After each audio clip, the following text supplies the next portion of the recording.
Welcome to Kenton's videos. Enjoy the video. You start by verifying LMC version and platform so changes match behavior. Next, make a quick backup, copy config. IML to config.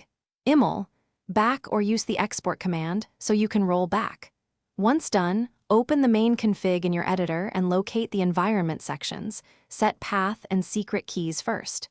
Make sure to use the correct file for your deployment, and note which environment, dev or prod, you are editing before making any live changes. You now change the core settings, update ports, timeouts, memory limits, and any feature flags relevant to your workflow. While editing, keep one eye on nested objects and prefer explicit keys so overrides behave predictably. Once edits are complete, run the validator, LMC validate, or the built-in schema check to catch syntax and type errors.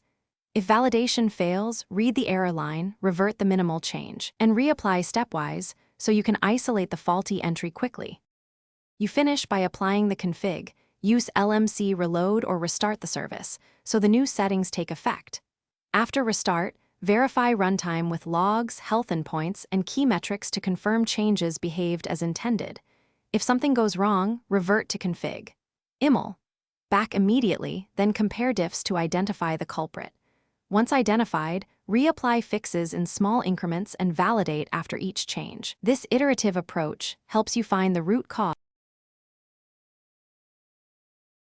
Thanks for watching. Consider subscribing if we helped you.